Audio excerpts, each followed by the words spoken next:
I called 911 and they asked what my emergency was, and I said, I need a ride to the hospital. And they said, yeah, but what's your emergency? And I said, well, I'm an alcoholic and I need to detox right now. And that was the first time I'd actually said I'm an alcoholic, and I actually, I meant it. She goes, well, ma'am, I don't think being an alcoholic is really considered an emergency. And I said, well, I'm pretty sure I'm gonna die today, and my son's gonna come home from school and he's gonna find me dead on the couch. I think that's an emergency.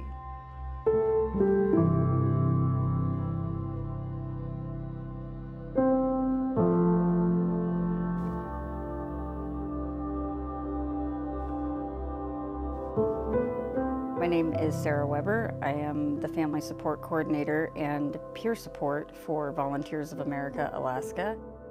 Been married to my husband, Nick, for 20 years. We have 4 kids, ages 23, almost 21, 17, and 11. I will be coming up on my 5 years of sobriety in October of this year, so I'm really excited about that. In reflecting back on my story, still seems pretty amazing that I actually get to work in a field where my recovery is a huge part of what I do. I didn't grow up with addiction being a component in my upbringing, but I grew up in an environment where alcohol was always around in one shape or form. Having that normalization of it, and sometimes the excessive use of it, really planted the seed for how my habits would morph into my adult years. By the time I was 24, my husband and I had our 3rd child. I struggled really hard with postpartum depression. So at that point in time, alcohol definitely became a regular, daily, habitual thing. Just over time, my mental health did improve, but that habitual drinking had become more and more prevalent, and it had started to put me in some dangerous positions. I had stopped being the person who could just have a glass of wine with dinner. It was once I started consuming alcohol, I was going to keep consuming it until I passed out. When I was 29, I found out that I was pregnant with my 4th child. So that gave me a period of abstinence, no alcohol consuming, anything like that. And then when she was 5.5 months old, we found out that she had stage 4 cancer. And that just led to 3 years of every day being a high stress, bad day. And how do I deal with a high stress, bad day? I drink. If anybody brought it to my attention, hey, maybe that Gatorade bottle that you've got spiked with vodka, maybe that's not the coolest thing to have in the hospital. Mind your own business. I'm dealing with things. You know, nobody could argue with me or tell me otherwise. I worried about the child that was sick in good health as best as I could, and then what other energy I had to make sure that life was somewhat manageable and livable for my other 3 kids.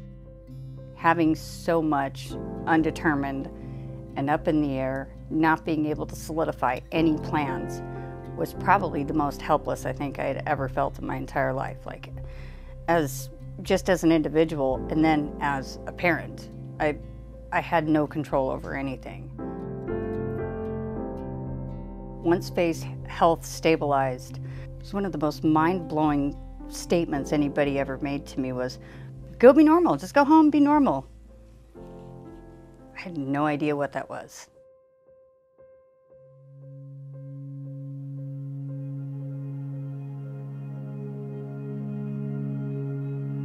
I had no idea what being normal was, actually being able to plan my life, schedule an activity for my kids and know that I was going to be able to make it. And then the greatest underlying piece of anxiety is that with my daughter's cancer, it technically is a cancer with no cure. When she was first taken off treatment, I had no idea how to let that go. I was drinking pretty much around the clock because I would drink at night to go to sleep, then I'd have to drink in the morning to stave off the effects of a hangover, to keep myself from getting the shakes. I could see the physical changes, I could feel the physical changes. None of them were deterrents for me because in my mind, I still did not have a problem. By 2016, my mindset was starting to change. I knew and accepted the fact that I needed to be making some changes, or not only was I going to lose my marriage and my family, but I was going to lose my life. So I started just reducing my intake a little bit more, a little bit more. I went on multiple camping trips with my kids. When I was out and I was busy, I drank less, I was happy, I was active, I was in the sunshine, I was fishing. It was whenever I was back home by myself that I just didn't want to be awake. There's really nothing about myself in the moment that I could be proud of. So the beginning of the end for me was when school started. Kids were in school all day. I was home alone. There was nothing but me and a bottle, and that was all I needed.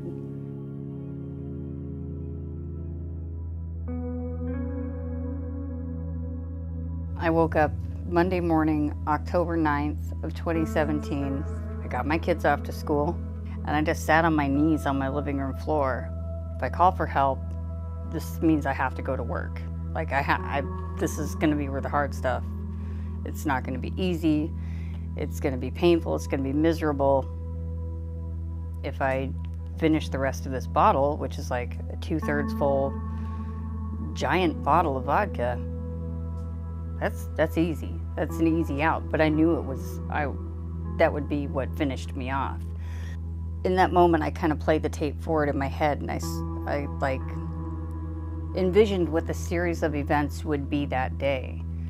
Is if, as my kids came home from school, what they would find. First would be my son Isaac coming home from high school, 2 o'clock in the afternoon, finding me dead on the couch. And then it would be the calling his dad and the ambulance coming, and then I would have my middle schooler getting off the bus, coming home to see, ambulances and everything in the driveway, and my youngest daughter, what would she see when she got home? The phone call to my oldest daughter, who was in her freshman year of college in Colorado. I visualized this series of events and what would happen if I finished off that bottle of vodka. And yeah, it would have been an easy out for me, but that was the first time I had actually put my consideration for the rest of my family. I had really visualized it that clearly. And so I called 911, and they asked what my emergency was, and I said, I need a ride to the hospital. And I said, yeah, but what's your emergency? And I said, well, I'm an alcoholic and I need to detox right now. And that was the first time I'd actually said I'm an alcoholic, and I actually, I meant it. She goes, well, ma'am, I don't think being an alcoholic is really considered an emergency. And I said, well, I'm pretty sure I'm gonna die today, and my son's gonna come home from school and he's gonna find me dead on the couch. I think that's an emergency. She said, well, have you been drinking today? Yes, I drink every day, all day, and I have a lot of vodka left. The only way I'm not gonna drink this is if I go to the hospital. And the last thing I remember was feeling the bumps of the ambulance as we started rolling out of my driveway, and the start of an IV, and that was it. And I woke up 2 weeks later.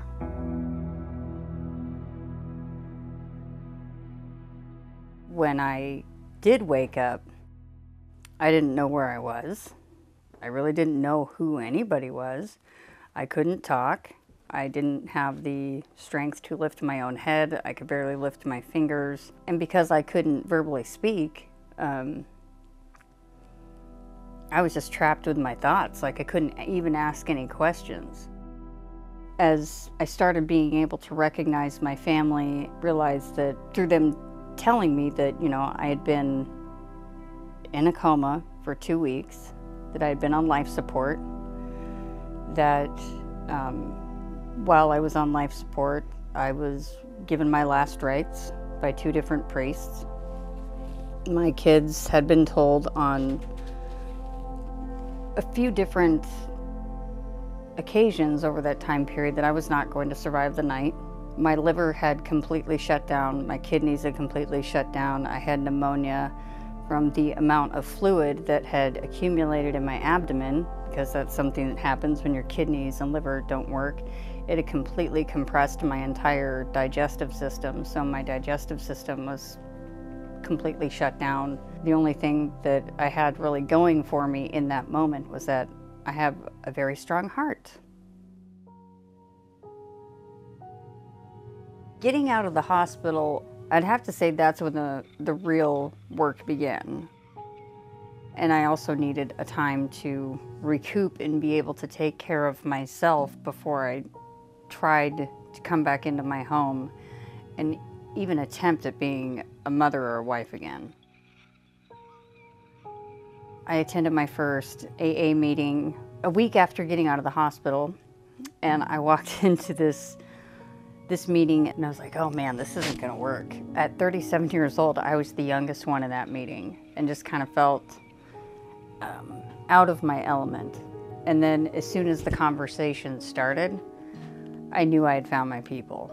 I was like, holy crap, why was I so resistant to this? Every Sunday, I would go to this little meeting in Girdwood and just made these connections that I could have never imagined.